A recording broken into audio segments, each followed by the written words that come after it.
ఎపిఫనీలోని ఈ 3వ ఆదివారం కొరకు ఏర్పాటు చేయబడిన పాఠ్య భాగము పాత నిబంధన గ్రంథము నుండి యోనా రాసిన గ్రంథము 3వ అధ్యాయము 1 నుండి 5 వచనములు మరియు 10వ వచనమును ఈరోజు ధ్యానించుకున్నాం.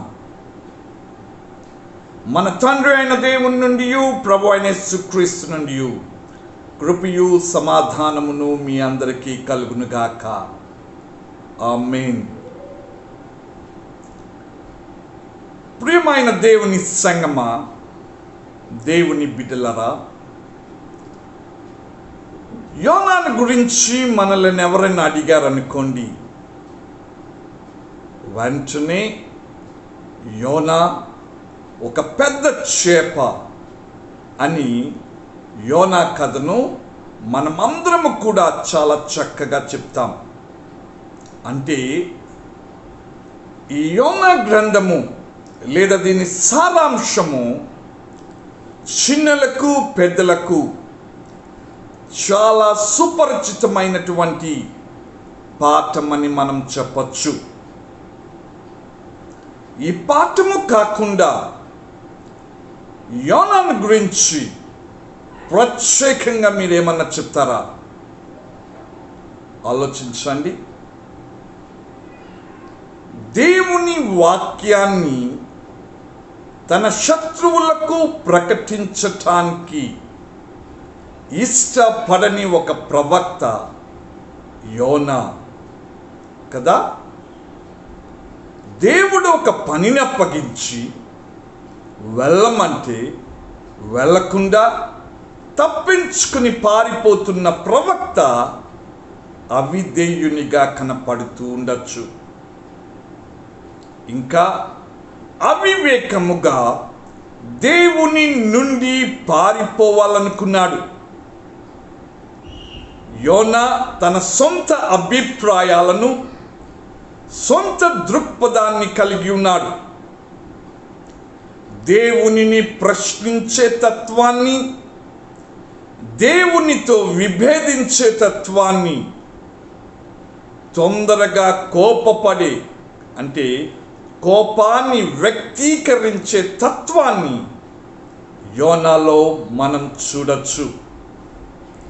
ఇలాంటి ప్రవక్తను దేవుడు తాను పంపాలనుకున్నటువంటి ఒక చోటికి పంపడమే కాకుండా ఆ ప్రజలను గురించి అప్పటికే ఒక సొంత అభిప్రాయాన్ని కలిగి ఉండి ఆ క్రూరులైనటువంటి ప్రజలకు దేవుని క్షమాపణను ప్రకటించటానికి ఇష్టపడని వ్యక్తిని ఆ ప్రజల దగ్గరకు పంపించి అతని ద్వారా నినివే పట్టణస్థులందరికీ వారందరినీ పశ్చాత్తాపమునకు నడిపించినాడు. అలాగే వారందరికీ కూడా దేవుని వర్తమానమును అతని ద్వారా దేవుడు ప్రకటించినాడు. నినివే పట్టణాన్ని గురించి మనం ఆలోచించినప్పుడు, నినివే అసిరియన్ సామ్రాజ్యానికి రాజధాని. క్రీస్తుకు 8 శతాబ్దముల ముందు అసిరియన్ సామ్రాజ్యము మధ్య ప్రాచ్యంలో ఒక సూపర్ పవర్గా ఉండేది. ఈ అసిరియన్ సామ్రాజ్యము యోనా కాలంలో తన పొరుగు రాజ్యాలను జయిస్తూ విస్తరిస్తూ ఉన్నారు.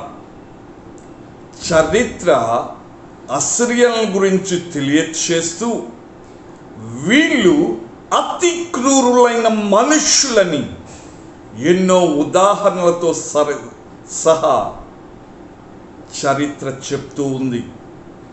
ఈ అసిరియన్లు వారి ప్రతిభా పాఠవాలతో కానీ లేదా వారికి ఉన్న జ్ఞానము వివేకమును బట్టి కానీ లేదా వారి గొప్ప ప్రభుత్వ వ్యవస్థతో లేదా ఉన్నతమైన సంస్కృతితో వాళ్ళు లోకమంతటా విస్తరించటం ప్రారంభించలేదు, కానీ వాళ్ళ క్రూరత్వమును బట్టి వాళ్ళు విస్తరించటం ప్రారంభించినారు. వాళ్ళు తమ శత్రువులను జయించి చాలామందిని చంపేసేవాళ్ళు, చాలామందిని వికలాంగులుగా మార్చేవారు, బ్రతుకున్న మనుషుల చర్మములను వలిచేవాళ్ళు. అలాగే దేశద్రోహులకు, వాళ్ళ శత్రువులకు చాలా భయంకరమైన శిక్షలను, నోటితో చెప్పటానికి కూడా భయపడే శిక్షలను వాళ్ళు విధించేవాళ్ళు. ఇవన్నీ కూడా చరిత్ర పుస్తకాలలో నమోదు చేయబడి ఉన్నాయి. అస్సిరియన్లు ఇశ్రాయేలీయులకు కూడా శత్రువులుగా ఉన్నారు. ఇలాంటి శత్రువుల మధ్యకు మీరు వెళ్ళి పని చేయమని, సేవ చేయమని చెప్తే మీరు చేస్తారా? సర్వలోకమునకు వెళ్ళి సర్వ సృష్టికి స్వార్థను ప్రకటించుడి అని ఆజ్ఞ మనకందరికీ ఇవ్వబడింది కదా. ఈ ఆజ్ఞను బట్టి మనం మన శత్రువులకు కానీ మన మిత్రులకు కానీ దేవుని రక్షణ సువర్తమానమును ప్రకటించవలసినాం. ఈ యోనా వలె ప్రజలపై మనకున్న స్వంత నిర్ణయములను బట్టి కానీ లేదా అభిప్రాయములను బట్టి కానీ క్షమాపణను ప్రకటించటానికి ఇష్టపడక మేం చెప్తే వినరండి, మేమేమి యోనాం కాదు అద్భుతము జరగటానికి అని మనలో అనేకులు చెప్తూ ఉంటాం.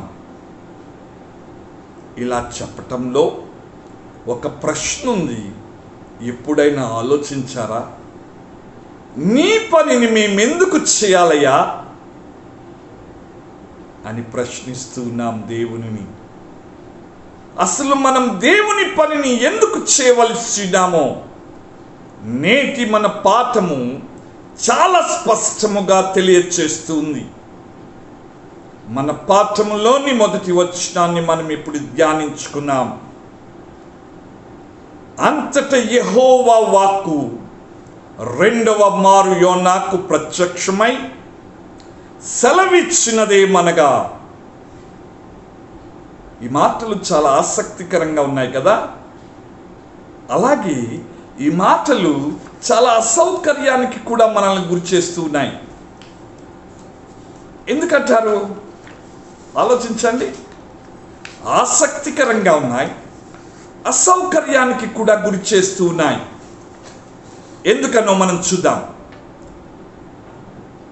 దేవుడు మొదటి మారు యోనాతో మాట్లాడి ఉన్నాడని, ఇప్పుడు రెండవ మారు మాట్లాడుతున్నాడని మాటలకు అర్థం. మొదటి మారు దేవుడు యోనాతో మాట్లాడుతూ నీవేకు నీవు వెళ్ళి సువార్తను ప్రకటించమని అతనికి చెప్పినప్పుడు యోనా ఏ విధంగా స్పందించినాడో మనకందరికీ తెలుసు. యోనా దేవుడు చెప్పినట్లు చేయకుండా తప్పించుకోవటమే పరిష్కారం అనుకుని నినివేకు కాకుండా తర్కీష్కు వెళ్ళి ఓడ ఎక్కినాడు. అలాగే తన చుట్టూ వారు ఉన్నటువంటి ప్రజలందరికీ మీద గొప్ప తుఫాను రూపంలో ఒక ఉపద్రవాన్ని తెచ్చాడు. యోనా అప్పుడు తప్పించుకోవటం పరిష్కారం కాదు అని తెలుసుకున్నాడు. చేసిన తప్పుకు ప్రతిఫలంగా తనను సముద్రంలో పడవేయమని చెప్పాడు. వాళ్ళు యోనాను సముద్రంలో పడవేసినప్పుడు ఒక పెద్ద చేప దేవుని ఆజ్ఞను బట్టి యోనాను మృంగటం జరిగింది. 3 రోజుల తరువాత ఆ చేప యోనాను ఒడ్డున కక్కి వేయటం కూడా జరిగింది. ఈ కథంతా మనకు తెలుసు. నేను చెప్పేది ఏంటంటే, దేవుడు ఒక పనిని చేయమన్నప్పుడు ఆయనకు నో చెప్పకుండా తప్పించుకోవటమే పరిష్కారం అనుకున్నాడు యోనా. బాగుగా గమనించండి. అందును బట్టి ఒక కష్టమైన పాఠాన్ని యోనా తన జీవితంలో నేర్చుకున్నాడు. పాఠము ముగిసిన వెంటనే యోనా ఎక్కడున్నాడో తెలుసా అండి? ఒడ్డున ఉన్నాడు. రెండవసారి యోనాకు దేవుడు అవకాశం ఇస్తూ, అంటే రెండవసారి దేవుడు యోనాను అదే పనికి నియమిస్తూ మొదటిసారి చెప్పిన మాటలని యోనాకు రెండవసారి కూడా చెప్తూ ఉన్నాడు. తప్ప యోనా, నువ్వే కరెక్టు, ఈ పట్టణంలో పని చేయటానికి నువ్వు కరెక్ట్ కాదులే, లేకపోతే ఈ పాపులైన అతి క్రూరులైన ప్రజలు నీ మాటలు ఆలకించరు, వీరి మధ్యలో పని చేయవద్దులే అని దేవుడు చెప్పలేదండి. నీవు లేచి నినివే మహాపురమునకు పోయి నేను నీకు తెలియచేయు సమాచారము దానికి ప్రకటన చేయమని చెప్పాడు. ఈ వచనం ఏం తెలియచేస్తుందో అర్థమవుతుందా?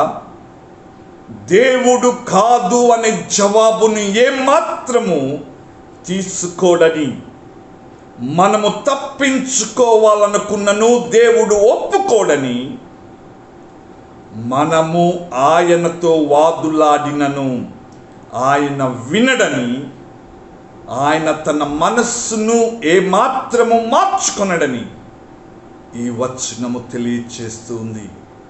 అంతేకాని నా పని చేయమని నిన్ను ఒత్తిడి చేసి ఉండకూడదు యోనా అని దేవుడు చెప్తాడని మీరు అనుకున్నారా?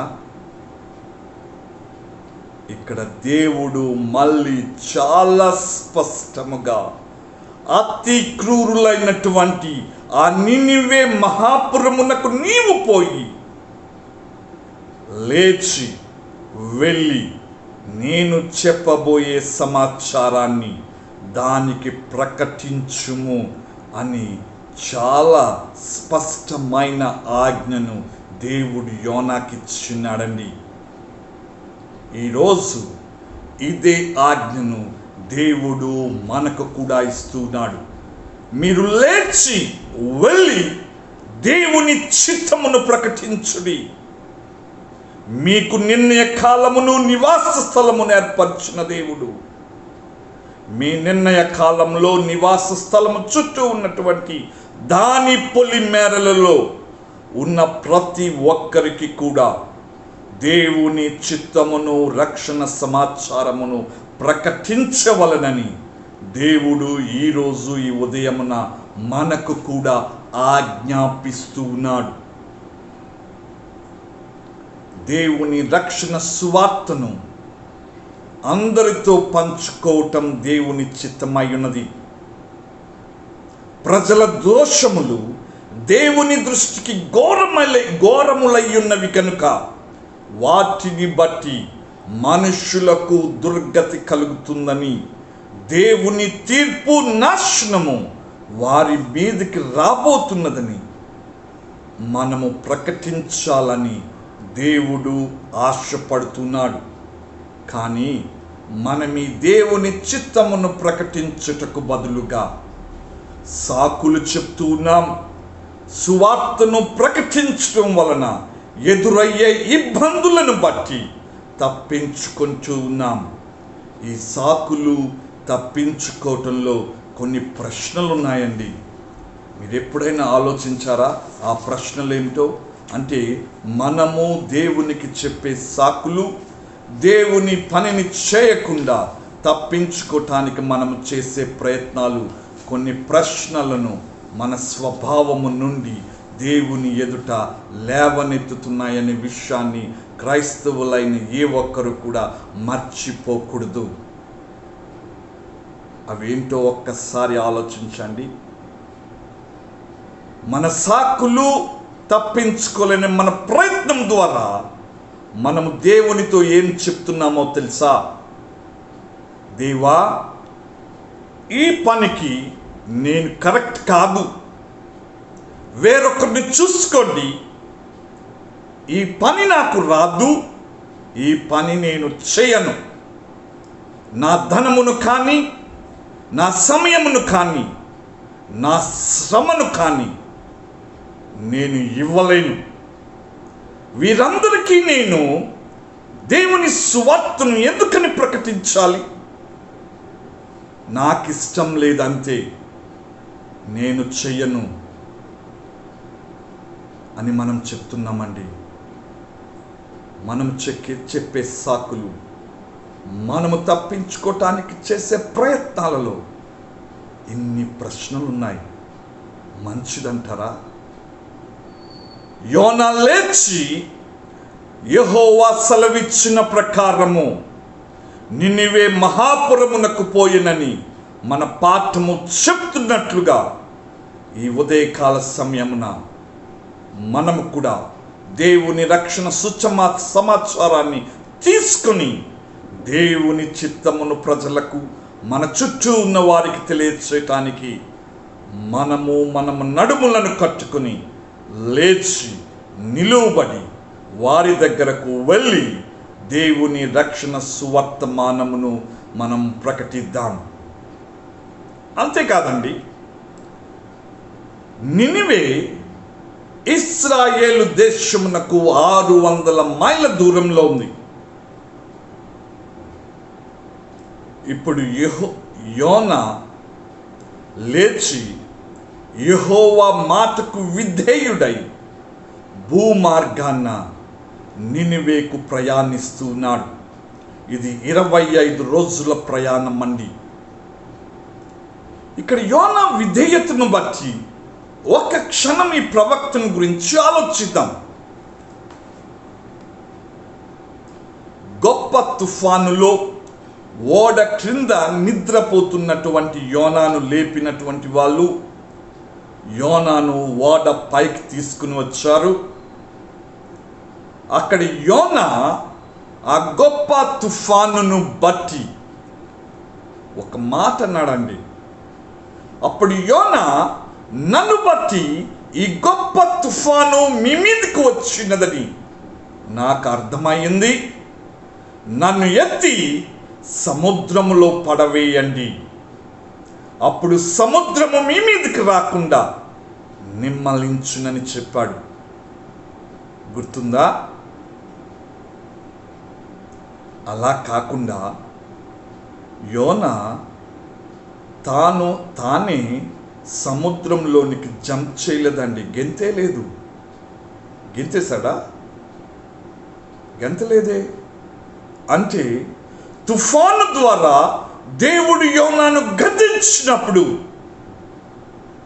అతడు తాను చూపిన అవిధేయత అనే పాపాన్ని బట్టి పశ్చాత్తాప్తుడై ఆ పాపమునకు లేదా ఆ శిక్షకు ఫలితముగా యోనా ప్రజలతో ఏం చెప్పాడంటే, అయ్యా, నేను దేవుని ఎదుట పాపము చేస్తున్నాను కాబట్టి నన్ను సముద్రంలో పారవేయండి, మిగతాది దేవుడు చూసుకుంటాడు, దేవుని చిత్తానికి వదిలివేద్దామని చెప్పేసి నిర్భయంగా దేవుని ఎదుట పశ్చాత్తాపంతో ఆయనకు తాను విధేయుడై కమిట్మెంట్ నిబద్ధతను చూపెట్టాడండి యోనా.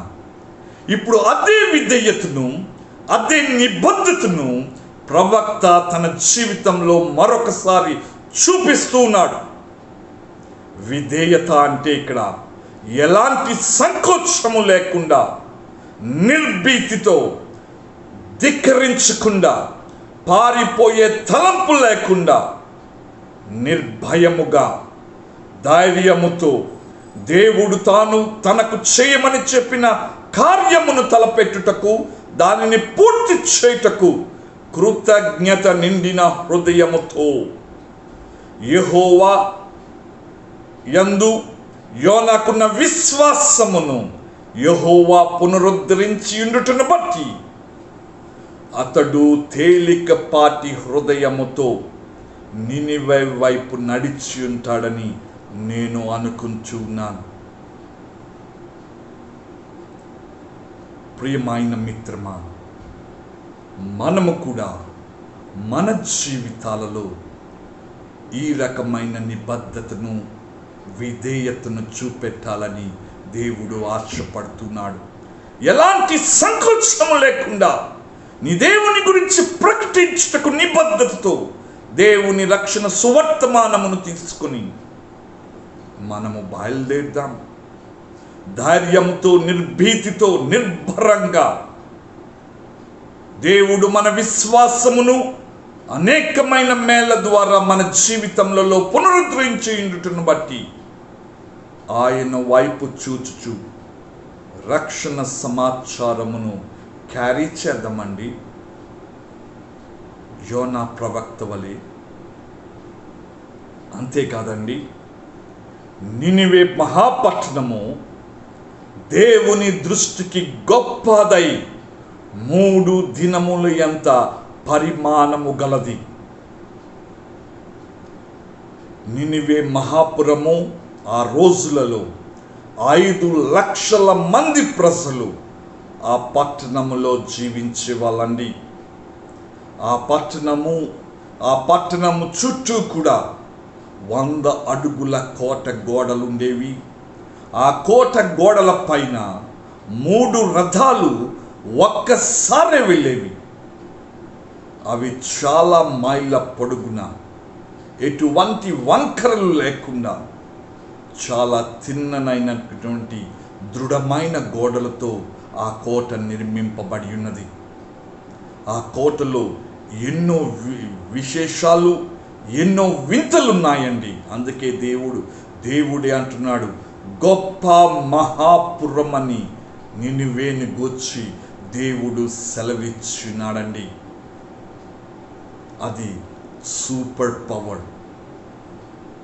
అది చాలా సూపర్ పవర్ ప్రపంచంలో నినివే అనేది. ఆ రోజుల్లో మహాసేన ఆ పట్టణంలో ఉండేది. ఆ పట్టణం యొక్క రాజు, అతని గొప్పతనము నిరంతరము ప్రతిబింబిస్తూ ఉండేది ఆ పట్టణము మీద. కాబట్టి ఆ పట్టణములో జీవించే ప్రతి ఒక్కరు కూడా గర్వాంధులై ఆ పట్టణమును బట్టి అతిశయిస్తూ జీవించేవాళ్ళు. ఈ పట్టణాన్ని ఈ రోజుల్లో మనము న్యూయార్క్తో కానీ లేదా లండన్ మహానగరంతో కానీ పోల్చవచ్చని చరిత్రకారులు చెప్తూ ఉంటారు. దీని గొప్పతనాన్ని ఒక్కసారి ఊహించుకోండి. యోనా ఈ పట్టణంలో 1 దిన ప్రయాణం అంత దూరము ప్రయాణించి లేదా సంచరించుచు 40 దినములకు నినివే పట్టణము నాశనమగునని దేవుని తీర్పును, నాశనమును ప్రకటించాడు. ప్రకటన చేశాడండి. ఎంత ధైర్యం ఉండాలో ఆలోచించండి.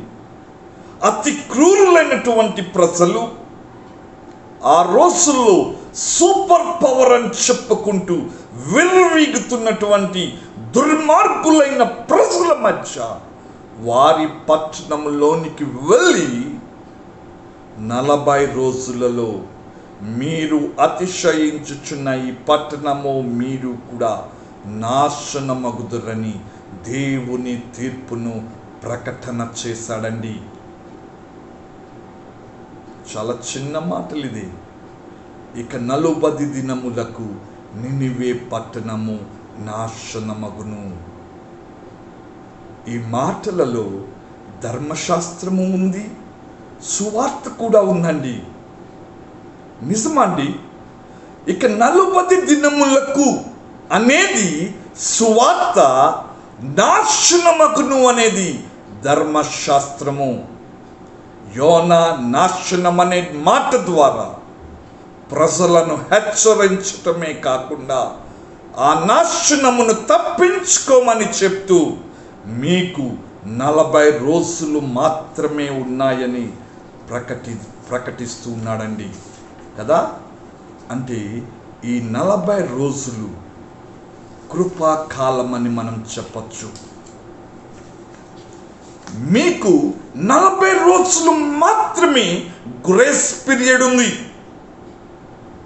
ప్రజలు వారి జీవితాలను కానీ, వారి జీవిత విధానాలను కానీ, లేదా సామాజిక అంశాలను కానీ, వాళ్ళు ప్రభుత్వ పాలన రాజకీయమైనటువంటి పద్ధతులను కానీ, విభిన్నమైన అంశాలను బట్టి పరిశీలించుకొని పశ్చాత్తాపపడి క్షమాపణ కొరకు దేవుడైన యెహోవా వైపు మీరు తిరిగినట్లయితే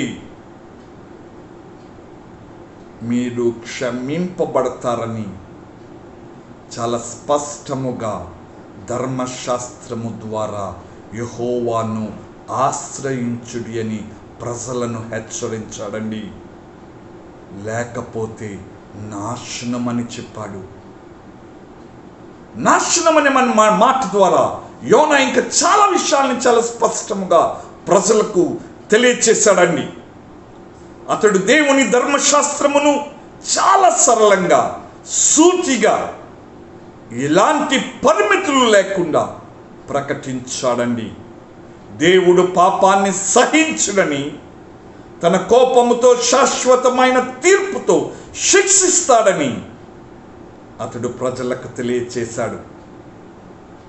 ధర్మశాస్త్రం యొక్క తీవ్రతను గ్రహించినప్పుడే పాపి నిజముగా తన పాపమును బట్టి దుఃఖిస్తూ పశ్చాత్తాపపడి క్షమాపణను వెతుకుతాడండి. ధర్మశాస్త్రమును ప్రకటించుట ద్వారా నినివే ప్రజలు క్షమాపణను వెదికేటట్లు యోనా చేశాడండి. ధర్మశాస్త్రము నిజంగా ఆ ప్రజల మీద ఆ మాటలు ఎంతటి ప్రభావమును చూపాయంటే, నినివే పట్టణపు వారు దేవుని యందు విశ్వాసముంచి ఉపవాస దినము చాటించి గనులేమి అల్పులేమి గోనె పట్ట కట్టుకున్నారు.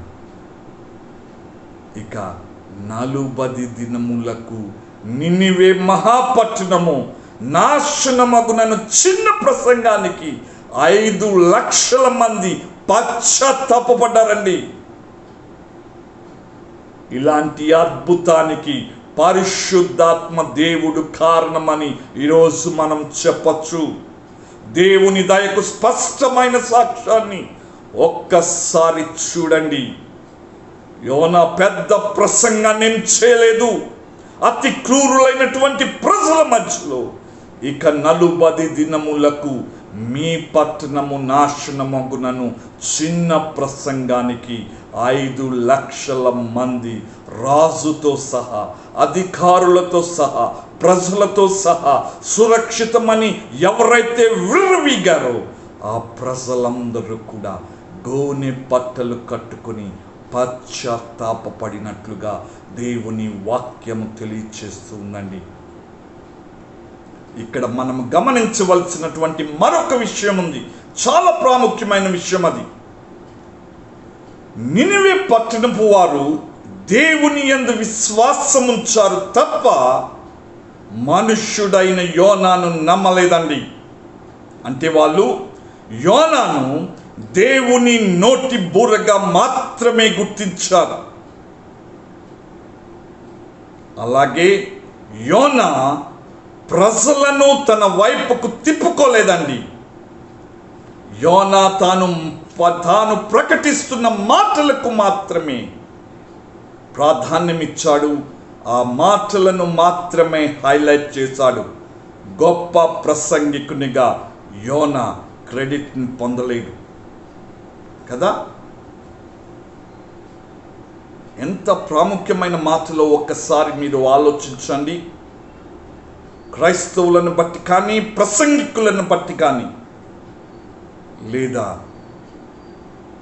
క్రైస్తవ సంఘ నాయకులు మనం చెప్పుకుంటున్న వారిని బట్టి కానీ ఈ మాటలు ఏమి తెలియచేస్తున్నాయో ఒకసారి వ్యక్తిగతంగా మీ హృదయములతో మాట్లాడండి.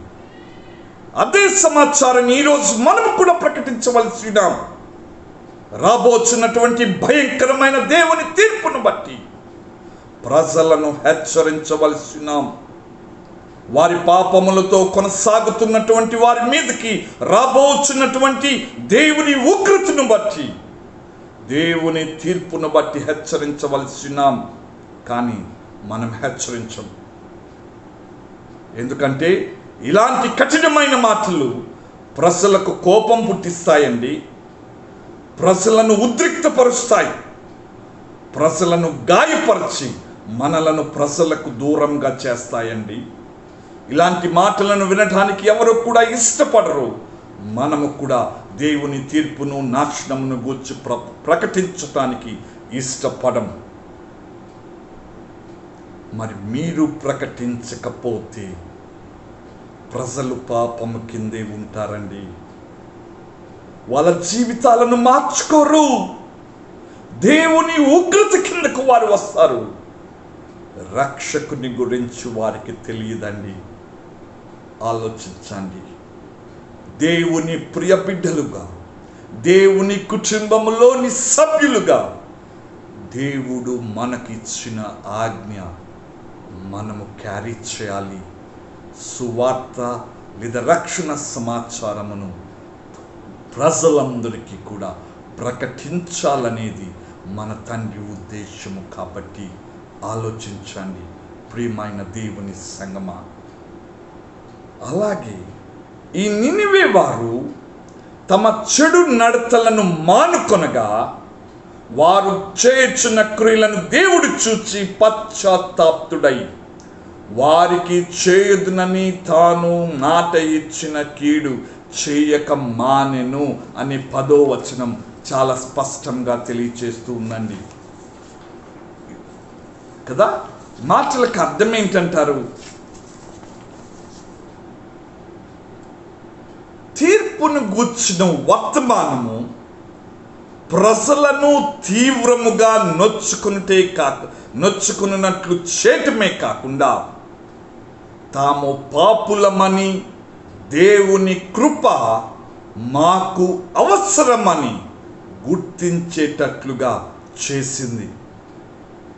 అందుకనే నినివే మహాపురములో ఉన్నటువంటి ప్రతి ఒక్కరు కూడా పశ్చాత్తాపపడి మారు మనసు పొంది వారు మారు మనస్సును పొందినట్లుగా మనం చూస్తున్నాం. దేవుడు వారి క్రియలను, వారి హృదయమును చూచి వాళ్ళు తమ చెడు నడతలను మానుకోవటం దేవుడు చూచి, అంటే జాగ్రత్తగా ఆలకించండి, నినివే ప్రజలు తమ స్వీయ చిత్తములో, అంటే వాళ్ళకే వాళ్ళు నిర్ణయం తీసుకోవటమా? కాదండి. తమ స్వీయ చిత్తంలో ప్రకటింపబడినటువంటి దేవుని మాటలను బట్టి వారి అంతర్గత విశ్వాసానికి బాహ్యమైనటువంటి రుజువుగా తమ చెడు నడతలను మానుకున్నారండి. అద్భుతము కదా. రాజు మొదలుకొని ప్రతి ఒక్కరు కూడా తమ చెడుతనమును అసహించుకొని, విసర్జించి, మానుకొని, విడిచిపెట్టి దేవుని వైపు తిరిగినట్లుగా లేఖనము చెప్తూ ఉంది. ఎంత చక్కని మాటలండి.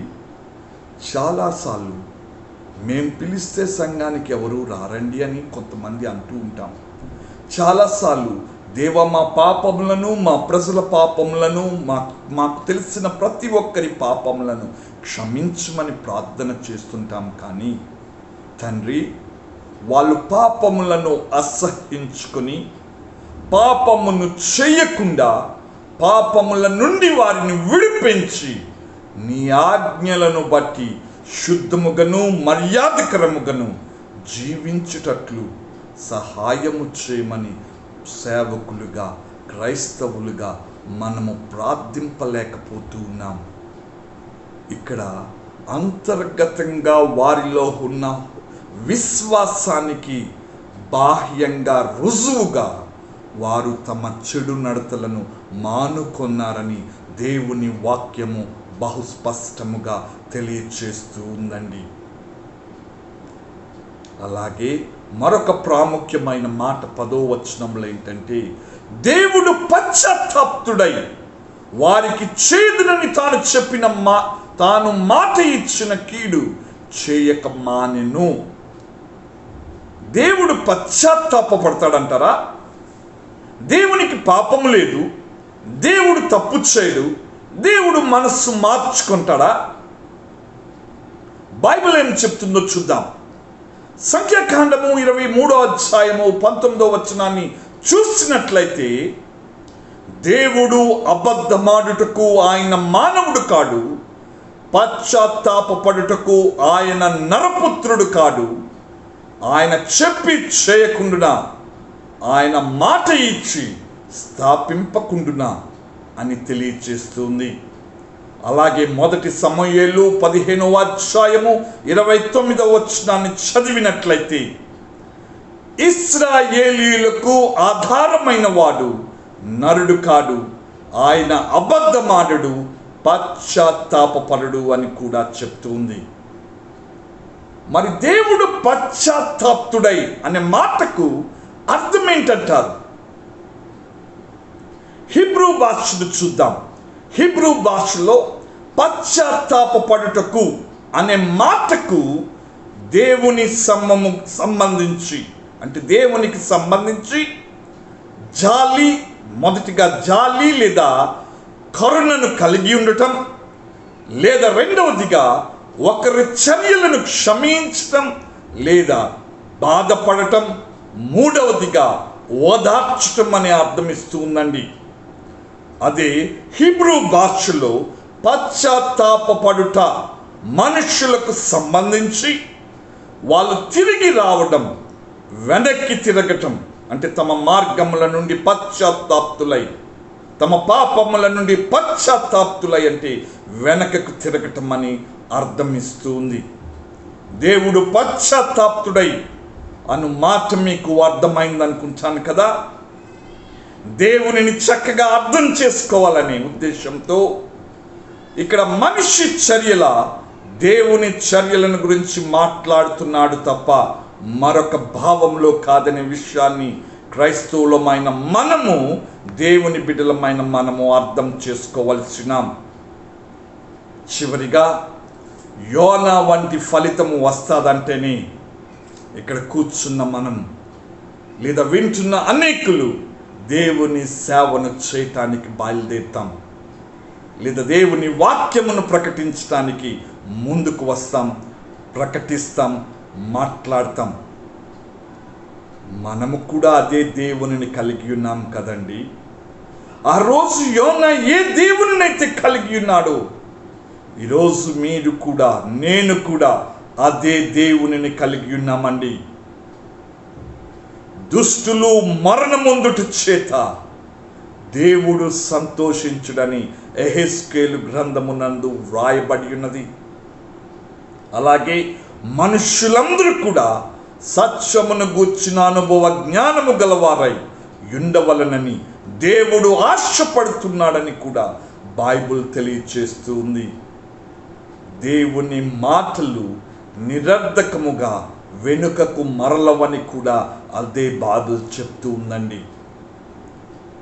ఇక్కడ యోనా చూచిన ఫలితాన్ని మనము మన జీవితాలలో చూడలేకపోవచ్చు, మన జీవితకాలం అంతటిలో కూడా చూడలేకపోవచ్చు. కానీ మీరు నేను చెప్పే మాటలు నిజ దేవుని మాటలు, జీవము గల మాటలండి. ఆయన నిన్న నేడు నిరంతరము ఏకరీతిగా ఉన్న దేవుడు, మార్పు లేనివాడు ఆయన. మరి దేవునిని పని చేయకుండా ఏ విషయాలు ఇంకా మనకు అడ్డుపడుతున్నాయంటారు? ఎలాంటి సాకులు వద్దండి. మన ప్రభువు మనకిచ్చిన ఆజ్ఞ మనకు తోడుగా ఉంది, మనతో ఉంది. ప్రభువు మనకిచ్చిన వర్తమానంను ఈరోజు మనం కలిగి ఉన్నాం. మన శ్రమలను ఆయన దీవిస్తాడు, మన ప్రయాసను ఆయన ఆశీర్వదిస్తాడనే వాగ్దానము కూడా మనతో ఉందండి. ప్రియమైన దేవుని సంగమా, క్రీస్తు యేసునందున్న దేవుని ప్రేమ, మన ప్రభువు యొక్క కృపను గురించి ధైర్యమును కలిగించి ఆశీర్వదింపబడిన దేవుని మిషనరీస్గా, దేవుని సువార్తికులుగా, దేవుని వాక్యమును ప్రకటించు బిడ్డలుగా మనందరినీ ఆయనే చేయునుగాక. ఆమేన్. సమస్త జ్ఞానమునకు మించిన దేవుని సమాధానము మీ హృదయములకు తలంపులకు కావలిండునుగాక. ఆమేన్. మా ఛానల్ని వాచ్ చేస్తున్నటువంటి మీ అందరికీ కూడా మేము మా శుభాభివందనములను తెలియజేస్తున్నామండి. ఈ ప్రసంగం మీకు నచ్చితే లైక్ చేయండి, మీ ఫ్రెండ్స్కి, రిలేటివ్స్కి, మీకు తెలిసిన వారికి దీన్ని షేర్ చేయండి. మా ఛానల్కి సబ్స్క్రైబ్ అవ్వమని చెప్పి మేము మిమ్మల్ని రిక్వెస్ట్ చేస్తున్నాం. దేవుడు మా ఈ సంకల్పంలో మిమ్మల్ని కూడా భాగస్వామ్యులుగా చేసి ఉన్నందుకు మీ ప్రయాసను కూడా దేవుడు ఆశీర్వదించి దీవించునుగాక. ఆమేన్.